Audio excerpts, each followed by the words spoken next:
हमारे वृंदावन में श्री निम्बार्क संप्रदाय के एक भगवत प्राप्त सिद्ध संत थे,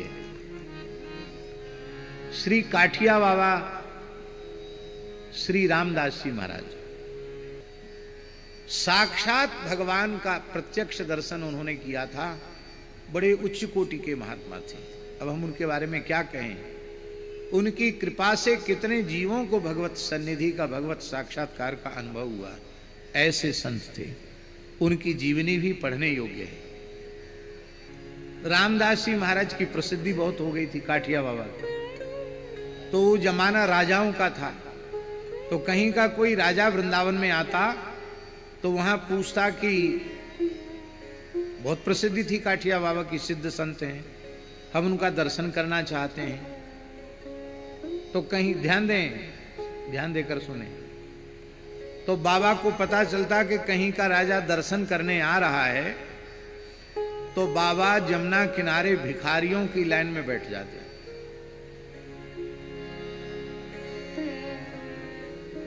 चंदन वंदन लगा के, कपड़ा बिछा के, उसमें धेला पाई चलते थे, वो बिछा लेते सामने। अब वो जो राजा आता उसको पता चलता, अरे ये भिखारी है, कहाँ से सिद्ध महात्मा हो सकते। राजा चला जाता। दिन में जो कुछ वहां से अपने स्थान से लेके आते पैसा, और अगल बगल वाले भिखारियों को देके कुछ चढ़ जाता तो उसको भी दे के चले जाते। राजा चला गया, कहते माया गई, माया गई, माया गई। लो, भगवत प्राप्त सिद्ध संत होते हुए भिक्षुकों के बीच में बैठ जाते। अलवर सुना है आपने? अलवर राजस्थान का एक जिला है अलवर, जहां भर्तहरि की गुफा भी है और बहुत सिद्ध संत वहां जंगल में हुए हैं। वहां जंगल में एक सिद्ध संत थे, बहुत उच्च कोटि के महान योगी, समाधि सिद्ध योगी थे। उनका शिष्य भी उन्हीं की कोटि का था, सिद्ध पुरुष था। उस बीहड़ जंगल में बहुत दूर लोग पैदल चलकर उन संत का दर्शन करने आते थे। अलवर राजा को पता चला, अलवर नरेश को, कि बड़े सिद्ध पुरुष हैं, हम भी दर्शन करके आवे। तो राजा हाथी पर बैठ करके दर्शन करने के लिए चला। और उनका स्थान अभी भी है, टीले पर स्थान था। जैसे यहाँ ऊंचे पहाड़ी है, ऐसे टीले पर स्थान था। तो धूना पर गुरु चेला दोनों बैठे भजन कर रहे थे, और हाथी आता हुआ दिखाई पड़ा दूर से। ऊंचे पर थे ना, तो हाथी आता हुआ दिखाई पड़ा, हाथी का होदा और राजा। तो चेले से बोले कि देख बच्चा, भगवान की माया हाथी पर बैठकर आ रही है, अब जल्दी करो, नहीं तो हम दोनों का भजन चौपट होने वाला है। चेला ने कहा कि राजा आ रहा है, सुनते हैं अलवर का। बोले यही तो भगवान की माया है। राजा जैसे ही सामने आवे तो हम तुमको गाली देंगे, तुम हमको गाली देना, और दोनों इतना झगड़ा करना कि बस मारपीट बाकी रह जाए, पर नाटक पूरा करना मारने पीटने का। कहे गुरुजी क्या बोल रहे हैं, हमारी समझ में नहीं आ रहा है। मैं आपका शिष्य, आप गुरु, आपसे मैं दुर्वचन कैसे बोल सकता हूं। अरे बच्चा, मेरी आज्ञा का पालन कर, नहीं तो हम दोनों का भजन नष्ट हो जाएगा। तो चेले ने कहा कि झगड़े का कोई कारण हो तब ना झगड़ा करें। तो बोले हम कहेंगे कि तू मेरा टिक्कड़ जानते हैं ना? टिक्कड़ नहीं जानते? जो मोटी रोटी साधु लोग धूना में बनाते हैं, मोटा रोट, मोटी रोटी, उसको साधुओं की भाषा में टिक्कड़ कहते हैं। तो बोले हम चिल्ला चिल्ला कर कहेंगे कि तू पेटू है, मेरा टिक्कड़ खा गया, और तुम कहना तुम धूर्त पाखंडी हो, तुम पेटू हो, तुम टिक्कड़ खा गए। टिक्कड़ वहां है ही नहीं, झगड़ा टिक्कड़ का करना, रोटी का झगड़ा करना। दोनों ही गुरु चेला राजा के सामने रोटी के लिए झगड़ने लगे। राजा बहुत रुष्ट हुआ कि जनता भी एकदम भेड़चाल है, जो रोटी के लिए झगड़ा कर रहे हैं वो सिद्ध पुरुष कैसे हो सकते हैं, अच्छे संत कैसे हो सकते हैं। तुरंत उसने महावत को कहा कि हाथी मोड़ो, महात्मा है, पड़े रहने दो, इनको भगाना तो अच्छा नहीं है, लेकिन अब हम इस जंगल में इनके पास आने जाने वालों पर प्रतिबंध लगा देते हैं। तो उस राजा ने खुद तो लौट ही गया, और उसने प्रतिबंध कर दिया कि जंगल में उनके पास कोई न जावे। एकदम शांत एकांत हो गए। ये हम इसलिए निवेदन करना चाहते हैं कि वस्तुतः जो सच्चे संत होंगे वो तो अपने आप को कच्चा प्रमाणित कर देंगे, और जो ढोंगी पाखंडी होंगे, कालनेमी के जैसे अथवा कपट मुनि के जैसे, वो कपट मुनि जैसे एक से एक पढ़े लिखों लोगों को भी चक्कर में डाल देंगे। वो इतना बढ़िया अभिनय करेंगे साधुता का, वो इतना अच्छा अभिनय करेंगे गुरुता का, इतना बढ़िया अभिनय करेंगे कि आप चक्कर में फंस जाएंगे, आप समझ ही नहीं पाएंगे कि ये क्या है। आप हनुमान जी से अधिक बुद्धिमान नहीं हो सकते। बुद्धिमताम वरिष्ठम, आप हनुमान जी से ज्यादा ज्ञानी नहीं हो सकते। ज्ञानी नाम अग्रगण्यम, और इतने बड़े ज्ञानी नाम अग्रगण्यम बुद्धिमताम वरिष्ठम हनुमान जी भी कालनेमी को देखकर चक्कर में आ गए। अरे बोले भाई बड़ा सिद्ध महात्मा है, यहीं बैठे बैठे कहता वो मारा वो मारा वो मारा वो मारा। हनुमान जी ने पूछा क्या मारा, किसने मारा? बाबा भजन छोड़ के क्या कर? अरे बोले विक्षेप मत करो, राम रावण युद्ध हो रहा, मैं यहीं बैठकर देख रहा हूं, और अब तक जो कुछ हुआ था सब वर्णन कर दिया। वाह! हनुमान जी सोचे बड़ी उच्च कोटि की सिद्धि है, हमें भी ऐसी हो जाए तो भगवान धरती पर कहीं भी लीला करेंगे, देखेंगे, आनंद लेंगे लीला का। बोले महाराज ये ज्ञान आपको कैसे हुआ? बोले हमारा नियम है, पहले तुमको चेला बनना पड़ेगा। हाँ, दीक्षा लोगे तब ज्ञान होगा। तो दीक्षा के लिए स्नान करने जाना पड़ता, तो जाओ स्नान करके जाओ। बोले हमको प्यास लगी, बोले कमंडल में जल ये पी लो। वो कमंडल में भी जल नहीं था, वो ऐसी चीज थी कि हनुमान जी वहीं मूर्छित हो जाते। वो तो हनुमान जी ने कहा इतने थोड़े पानी से हमारी तृप्ति नहीं होगी, तो बोले फिर सरोवर में नहा भी आओ, क्योंकि दीक्षा लेनी है, और वहीं जल पी लेना। और जब हनुमान जी गए और मकरी ने पैर पकड़ा, उसको हनुमान जी ने पछाड़ा तो अप्सरा प्रकट हो गई, और उस अप्सरा ने कहा ये महात्मा नहीं तो राक्षस है। तो हनुमान जी लौट के आए, बोले गुरुजी आपका नियम है कि पहले आप गुरु दीक्षा देते हैं, बाद में ज्ञान होता है, तो हमारा नियम ये है कि हम चेला पीछे बनते हैं, गुरुजी को दक्षिणा पहले अर्पित करते हैं। वाह जी वाह, वाह जी वाह! तुम्हारे जैसा उत्तम शिष्य आज तक नहीं मिला जो चेला बने बिना दक्षिणा अर्पित कर दे। और हनुमान जी ने ऐसी दक्षिणा दी, भरी लंगूर लपेट पछाड़ा। तो कहने का आशय ये है कि जो असली हैं वे नकली सिद्ध हो जाएंगे, और जो नकली हैं वो असली सिद्ध हो जाएंगे। इसलिए हरि गुरु संत इनको एक रूप मानकर इनकी सेवा करना, इनकी परीक्षा नहीं करना। और शंकर जी ने कहा जब तक तुम परीक्षा लेकर आ नहीं जाती हो तब तक मैं वटवृक्ष की छाया में बैठूंगा। सती जी गई, मन में सोचने लगी कैसे परीक्षा लें। तो इस सीता जी के वियोग में व्यथित हो रहे हैं, मैं स्वयं सीता जी बन जाती हूं, देखते हैं ये मुझे पहचान पाते हैं कि नहीं। यदि पहचान गए तब तो मान लिया जाएगा कि ये भगवान हैं, और यदि वे नहीं पहचान पाते हैं तब तो समझ लेंगे कि शंकर जी भोले भाले तो है ही हैं, इसलिए उन्हें भोला भंडारी कहते हैं। इनको हम समझा देंगे कि आपने जिनको सच्चिदानंद कहे, सच्चिदानंद जग पावन, जय सच्चिदानंद जग पावन कहकर आपने जिन्हें प्रणाम किया, वो सच्चिदानंद जग पावन नहीं है, वो तो केवल दशरथ राजकुमार हैं।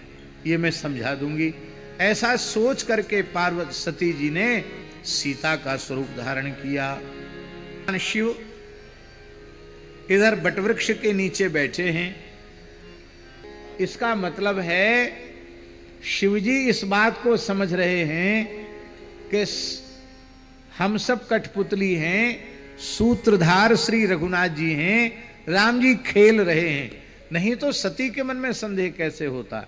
इसलिए हुई ही सोई जो राम रचि राखा, राम जी ने जो रच के रखा है वो हो जाएगा, हमें तर्क वितर्क संशय करने की आवश्यकता नहीं। आनंद से भगवान शिव राम राम करने लगे।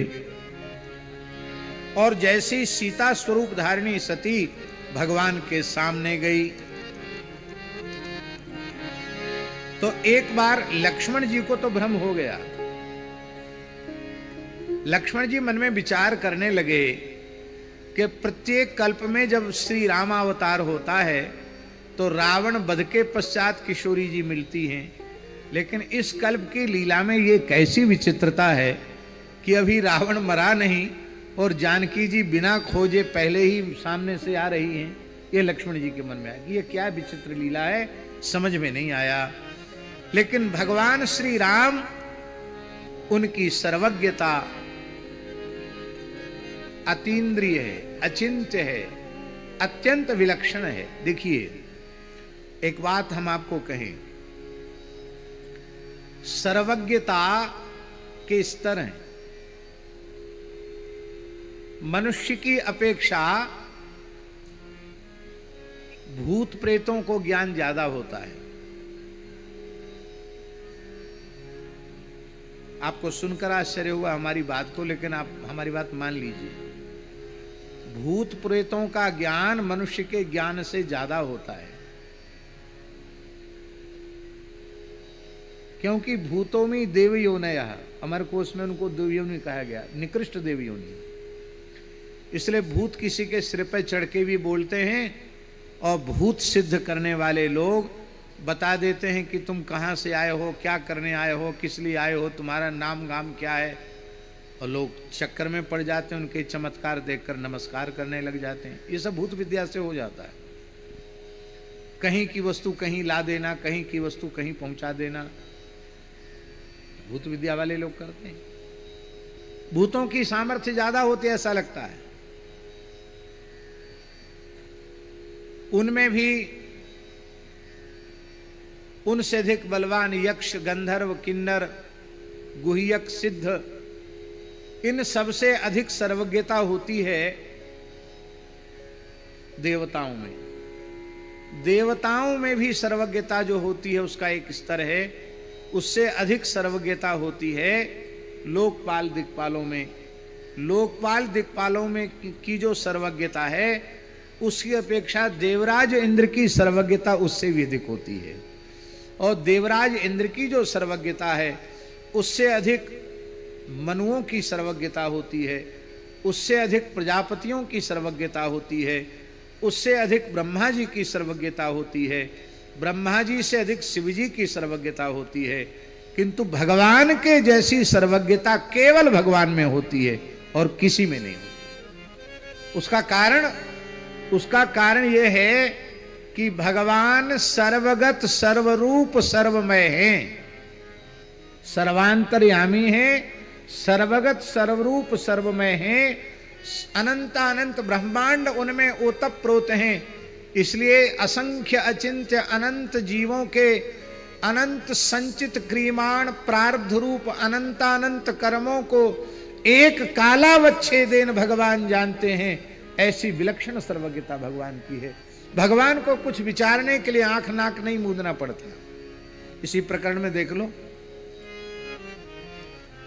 राम जी के सामने सती जी आई तो राम जी ने ना नाक दबाई ना आंख मूंदी, पहचान गए कि ये सती जी हैं। और यहां से सती जी ने जाकर वापस में कहा, परीक्षा ले आई? बोले नहीं, कछु न परीक्षा लीन गुसाई, कीन प्रणाम तुम्हारे नहीं। शंकर जी बोले बिल्कुल गलत वक्तव्य आपका, ठीक नहीं है। हमारे जैसा प्रणाम किया होता तो प्रेम के चिन्ह शरीर पर प्रकट होते, भय के चिन्ह नहीं, पर तुम्हारे शरीर पर भय के चिन्ह प्रकट हैं। इससे तुम अपराध करके, अपराधी व्यक्ति ही कांपता है, अपराधी का चेहरा अलग हो जाता है। शंकर जी में भी सर्वज्ञता है, पर शंकर जी आंख मूंदकर ध्यान धरते हैं तब जानते हैं। राम जी बिना आंख मूंदे जान जाते हैं। बोलो भक्तवत्सल भगवान की जय। ये भगवान की सर्वज्ञता है। भगवान सर्वोपरि हैं। और जिन संतों का, महापुरुषों का नियम है कि दूर से प्रणाम करें तो आपको वही लाभ मिलेगा दूर से प्रणाम करने पर भी।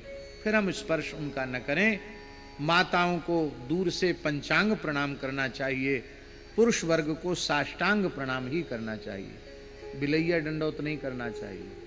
दंडोत करो, प्रणाम करो तो साष्टांग प्रणाम ही करना चाहिए, यही उचित है।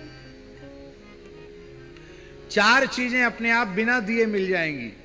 यदि आप ठीक से प्रणाम करना आपको आ गया तो आयु आपकी बढ़ जाएगी, विद्या आपको प्राप्त हो जाएगी, यश आपका बढ़ जाएगा, बल आपका बढ़ जाएगा। 4 चीजों की हर मनुष्य को आवश्यकता है। अच्छे अच्छे काम करे, इसके लिए आयु बड़ी हो, यह भी जरूरी है, विद्या हो, यह भी आवश्यक है, वो उसकी अपकीर्ति न हो, सर्वत्र उसका यश हो, इसकी भी आवश्यकता है, और बल, आत्मिक बल और शारीरिक बल, दोनों प्रकार के बल प्राप्त हों, ये भी आवश्यक है। ये 4 चीजें अभिवादन करने का स्वभाव जिसने बना लिया है, उसको 4 चीजें सहज सुलभ हो जाती हैं। तो राम जी तो नरलीला कर रहे हैं, उनको प्रत्येक क्रिया के द्वारा हम लोगों को शिक्षा देनी है कि कैसे प्रणाम करना चाहिए। तो भगवान ने प्रणाम की जो शास्त्रीय विधा है, उसी विधा से प्रणाम किया। उस सती जी को तो बहुत ही कष्ट हो गया। सती जी के संदेह की निवृत्ति, भ्रम की, मोह की निवृत्ति तो हो गई, लेकिन अब उनके हृदय में भय, संकोच और महान शोक उत्पन्न हो गया। उनका हृदय अपराध बोध की अग्नि से दग्ध होने लग गया। परीक्षा लेने आई थी सती जी, परीक्षा तो हो गई कि वे जो सोचती थी मैं वो नहीं हूं, मैं कुछ अलग ही हूं, लेकिन अब परीक्षा लेने आई हैं तो मैं बढ़िया से परीक्षा देकर अपनी भगवत्ता को प्रमाणित क्यों न कर दूं।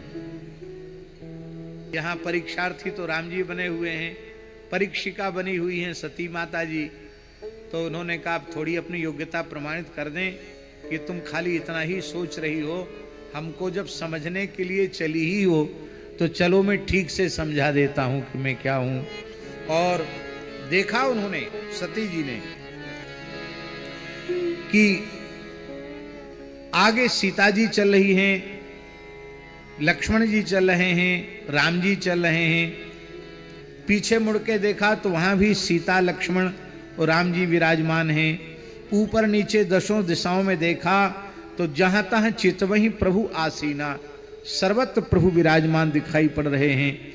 मानो भगवान कह रहे हैं कि जो सर्वगत, सर्वरूप, सर्वमय है, जो एक देशीय है ही नहीं, जो सर्वदेशीय है, उसका संयोग वियोग, उसकी कल्पना ही व्यर्थ है। उसका तो सबसे नित्य निरंतर संयोग है। हमारा वियोग किसी देश में नहीं होता, किसी काल में किसी भी प्रकार से मेरा वियोग नहीं होता। हम तीनों सदा सर्वदा एक जैसे विद्यमान रहते हैं। सती जी ने आगे देखा कि भगवान शिव, ब्रह्मा जी, विष्णु भगवान और जितने देवी देवता हैं, वे सब भगवान श्री सीताराम लक्ष्मण की उपासना कर रहे हैं, प्रभु की वंदना कर रहे हैं। माने इससे भगवान ने यह बताया कि समस्त देवताओं के स्वामी, आराध्य, इष्ट हम ही हैं। प्रभु ने कहा जब हमारे सेवकों को स्त्री का वियोग नहीं होता, क्योंकि ब्रह्मा जी ब्रह्माणी के साथ, विष्णु भगवान उमा रमा जी के साथ, शिव जी उमा जी के साथ, तो हमारा अपनी प्रियतमा जानकी से वियोग कैसे हो सकता है। अब सती जी का हृदय कांपने लग गया। वो कांपते कांपते उनको लगा कहीं चक्कर ना आ जाए, तो मगमाही रास्ते में ही सती जी बैठ गई, धूल में ही बैठ गई, मग में बैठ गई। और जब नेत्र खोले तो आगे कुछ नहीं था, कुछ नहीं दिखाई पड़ा। सती जी शंकर जी के पास गई। शंकर जी ने कहा परीक्षा लेकर के आई, सारी बात सच्ची सच्ची कह दो, कैसे परीक्षा ली। शंकर जी ने कहा एकदम झूठा वक्तव्य, हमारे जैसे प्रणाम करती तो प्रेम के लक्षण श्रीअंग पर दिखाई पड़ते, लेकिन भय उद्वेग के चिन्ह दिखाई पड़ रहे हैं।